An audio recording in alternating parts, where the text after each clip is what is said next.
اعوذ باللہ من الشیطان الرجیم بسم اللہ الرحمن الرحیم السلام علیکم ورحمۃ اللہ وبرکاتہ۔ ڈیئر اسٹوڈنٹس، کیا حال ہیں؟ امید ہے کہ اللہ کی رحمت سے خیریت سے ہوں گے۔ آج ہم 10th کلاس کے سلیبس میں شامل کتاب ترجمہ القرآن المجید کا چیپٹر نمبر 4 یعنی کہ سورہ یونس پڑھیں گے، جس کا تعارف دیا گیا ہے۔ سورہ یونس ترتیب کے اعتبار سے قرآن مجید کی 10ویں سورت ہے، تو یہاں پر یہ آپشن بن سکتا ہے سورہ یونس ترتیب کے لحاظ سے قرآن مجید کی کون سی سورت ہے، 8ویں، 9ویں، 10ویں یا 11ویں؟ تو کریکٹ آنسر کیا ہوگا؟ 10ویں۔ اس کی 109 آیات اور 11 رکوع ہیں، تو یہ سوال بھی بن سکتا ہے کہ سورت یونس میں کتنی آیات اور کتنے رکوع ہیں۔ یہ سورت 11ویں پارے میں ہے، تو یہ بھی سوال بن سکتا ہے کہ سورہ یونس کس پارے میں موجود ہے۔ یہ سورت مکہ مکرمہ میں نازل ہوئی۔ اس کا نام یونس اس لیے رکھا گیا کہ اس کی آیت نمبر 98 یعنی کہ 98 میں حضرت یونس علیہ السلام کا نام مذکور ہے۔ اس سورت کی ابتدا حروف مقطعات الف لام را سے ہوتی ہیں، تو یہاں پر بھی یہ سوال بن سکتا ہے کہ قرآن مجید میں کل حروف مقطعات کی تعداد ہے کتنی ہے؟ تو 29 ہیں حروف مقطعات، جن کا معنی اللہ اور اس کا رسول ہی جانتا ہے۔ اس کے بعد یہ سورہ یونس کی فضیلت بیان کی گئی ہے۔ حدیث شریف میں ایک شخص رسول اللہ خاتم النبیین صلی اللہ علیہ وآلہ آلہ وصحبہ وسلم کی خدمت میں حاضر ہوا اور عرض کیا، اللہ کے رسول، مجھے قرآن مجید پڑھائیے۔ آپ خاتم النبیین صلی اللہ علیہ وآلہ آلہ وصحبہ وسلم نے فرمایا، ان 3 سورتوں کو پڑھو جن کے شروع میں الف لام را ہے۔ اس نے کہا، میں بوڑھا ہو چکا ہوں، میرا دل سخت ہے اور زبان موٹی ہو گئی ہے، اس لیے اس قدر نہیں پڑھ سکتا۔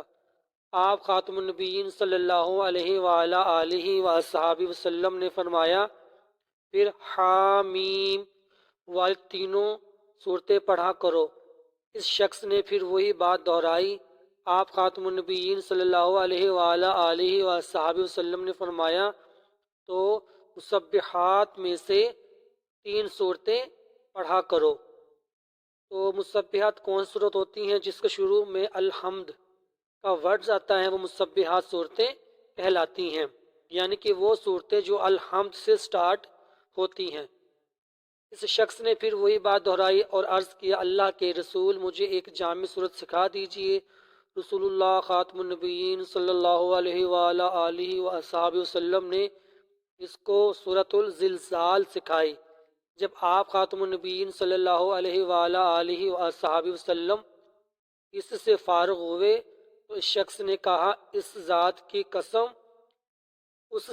قسم جس نے آپ خاتم النبیین صلی اللہ علیہ وآلہ آلہ وصحبہ وسلم کو رسول برحق بنا کر بھیجا، میں کبھی اس سے زیادہ نہیں کروں گا۔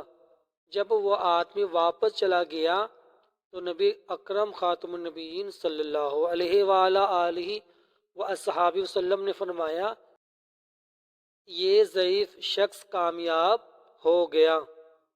اس کے بعد مرکزی موضوع سورہ یونس کا مرکزی موضوع عقیدہ توحید یعنی کہ اللہ تعالیٰ کو ایک ماننا، رسالت یعنی کہ تمام رسولوں پر ایمان لانا، اور حضرت محمد رسول اللہ خاتم النبیین صلی اللہ علیہ وآلہ آلہ وصحبہ وسلم کو اللہ تعالیٰ کا آخری رسول ماننا، قیامت کا دلائل کے ساتھ اثبات، اور مشرکین کے عقائد باطلہ کی تردید ہے، یعنی کہ ان کا رد کیا گیا ہے۔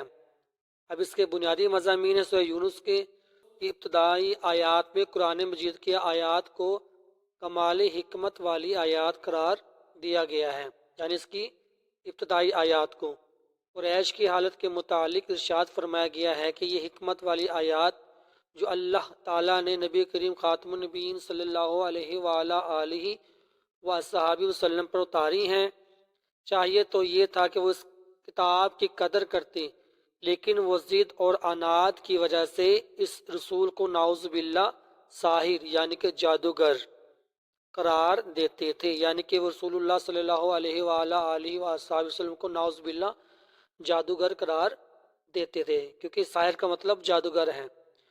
سورۃ یونس میں اللہ تعالیٰ کی قدرت کاملہ اور توحید کے ثبوت پر تفصیلی دلائل دیتے ہوئے ارشاد فرمایا گیا ہے کہ وہی اللہ ہے جس نے سورج کو تیز روشنی والا اور چاند کو نور والا بنایا، چاند کی منزلیں مقرر کی تاکہ تم سالوں کی گنتی اور حساب معلوم کرو۔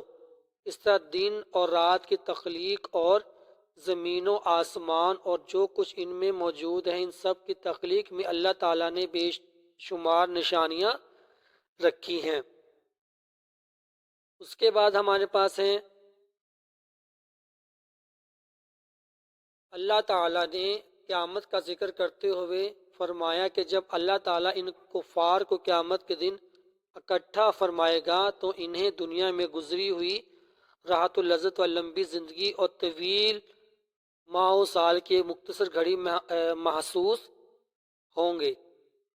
ان کے معبود ان سے اظہار برات کر دیں گے، وہ کہیں گے تم ہماری عبادت نہیں کیا کرتے تھے۔ چنانچہ ہر شخص کو اپنے اعمال کا پتہ چل جائے گا جو اس نے آگے بھیجے تھے۔ کفار کے ان احوال کے بیان کے بعد بت پرستی کی تردید کے دلائل ذکر کیے گئے ہیں۔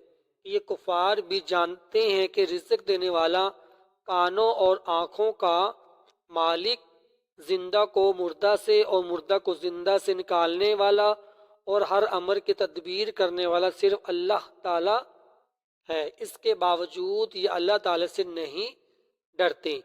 اثبات توحید یعنی کہ توحید کو ثابت کرنا اور شرک کی تردید یعنی کہ شرک کا رد کرنا کے بعد قرآن مجید کی حقانیت بیان کی گئی ہے، یعنی کہ قرآن مجید کو سچا قرار دیا گیا ہے۔ یہ قرآن مجید کوئی من گھڑت کتاب نہیں۔ اگر کسی کو اس کی صداقت پر میں شک ہے تو وہ اس طرح کی کوئی ایک صورت ہی لا کے دکھا دے، لیکن یہ کفار اپنے باپ دادا کی اندھی تقلید میں قرآن مجید کو جھٹلا رہے ہیں۔ نبی کریم خاتم النبیین صلی اللہ علیہ وآلہ وصحبہ وسلم کو فرمایا گیا ہے کہ اگر یہ نہیں مانتے تو انہیں فرما دے کہ تم اپنے اعمال کی ذمہ دار ہو اور میں اپنے اعمال کا ذمہ دار ہوں۔ آپ خاتم النبیین صلی اللہ علیہ وآلہ وصحبہ وسلم کا کام فقط اللہ تعالیٰ کا پیغام پہنچا دینا ہے۔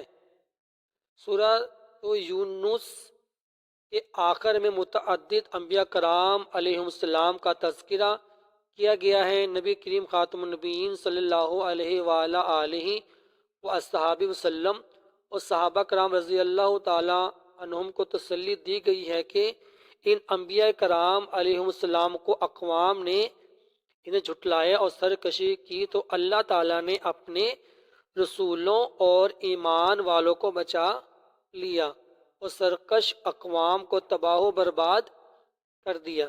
چیپٹر کے آخر میں دعائیں ہیں، انہیں بھی ہم پڑھ لیتے ہیں۔ جسمانی اور روحانی امراض کے لیے یا ایھا الناس قد جاءتکم موعظۃ من ربکم وشفاء لما فی الصدور وہدی ورحمۃ للمؤمنین۔ ترجمہ ہے، اے اللہ، یقیناً تمہارے پاس تمہارے رب کی طرف سے نصیحت آ چکی ہے اور ان بیماریوں کی شفا جو سینوں میں ہیں اور مومنوں کے لیے ہدایت اور رحمت ہے۔ ظالموں سے نجات کے لیے دعا، ربنا لا تجعلنا فتنة للقوم الظالمین ونجنا برحمتک من القوم الکافرین۔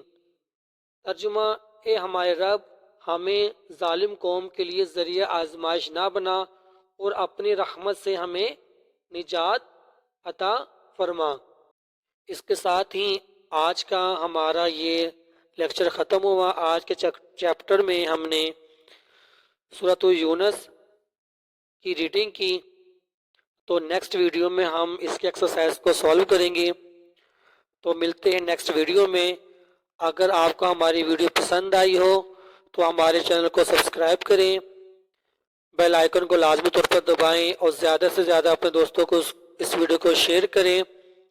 جتنے زیادہ ہو سکے زیادہ سے زیادہ محنت کریں۔ اگر پڑھاتے وقت کوئی مسٹیکس وغیرہ ہو گئی ہوں اس کے لیے معذرت خواہ ہیں۔ السلام علیکم ورحمۃ اللہ وبرکاتہ۔